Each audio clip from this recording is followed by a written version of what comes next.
தேவனே நான் ஓமதண்டையில் இன்னும் நெருங்கி சேர்வதே என் ஆவல் பூமியில். யாத்திராகமம் 9ஆம் அதிகாரம் 16வது வசனம்.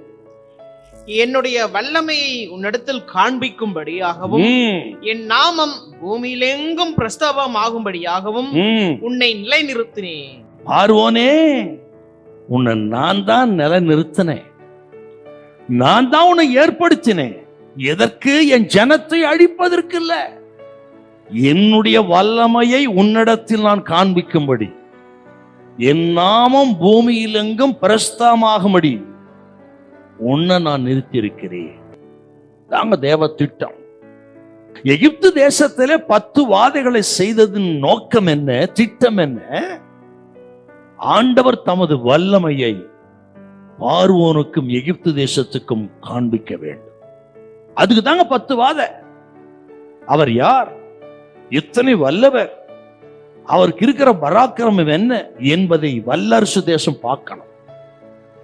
நம்பர் 2, தமது சொந்த ஜனமே அவரை வல்லமை பார்க்கணும். அதுக்கு தாங்க 10 வாதம் எகிப்து தேசத்துல. அவனுக்கு மட்டுமல்ல, தமது ஜனங்களும் 430 வருஷம் அடிமையா இருந்துட்டாங்க. தேவ வல்லமை அவர்களுக்கு அறியாது இருக்கிறார்கள், மறந்துட்டாங்க. அவர்களுக்கும் அவள் ஆராதிக்கிற ஆண்டவர் யார் என்ற வல்லமை காட்டுவதற்கும் 10 வாதைகளை அனுப்பி எகிப்து தேசத்தை அடிச்சாருப்பார்.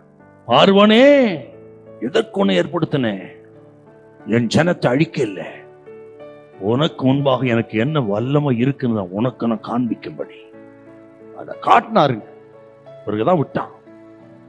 அப்படி தமது ஜனத்தை விடக்கூடாது என்று இருதயத்தை கடினப்படுத்தி பல உபாய தந்திரங்களை செய்தான் பார்வோன் மன்னன்.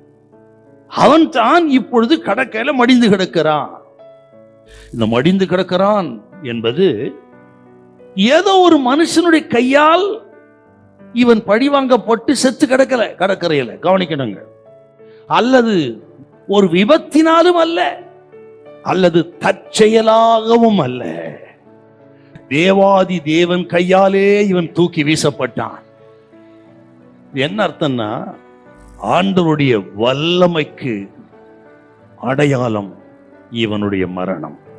ஆண்டவருக்கு வல்லமை நீங்க உணர்ந்துடணும். இன்னைக்கு தேவ ஜனத்தை அழிக்க வேண்டும் என்று, மறுபடியும் அடிமைப்படுத்த வேண்டும் என்று பார்வோன் ஒரு திட்டம் வைத்திருப்பான் என்றால், ஆண்டவருக்கும் ஒரு பெரிய திட்டம் இருக்கிறது. தமது ஜனத்தை பாதுகாப்பதற்கும் தமது ஜனத்தை கொண்டு போய் சேர்ப்பதற்கும் அவருக்கு ஒரு திட்டம் இருக்கிறது. ஆண்டவர் திட்டம் தான் நிறைவேறும், அவர் திட்டம் தான் கடைசி.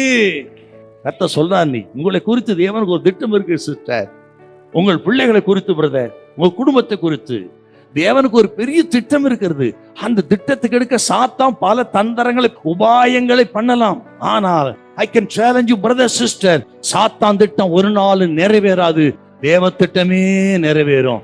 உன் பிள்ளைகளை கர்த்தர் வல்லமையா பயன்படுத்துவார். உன் குடும்பத்தை அழிக்க யாராலும் கூடாது. ஹல்லேலூயா, ஹல்லேலூயா.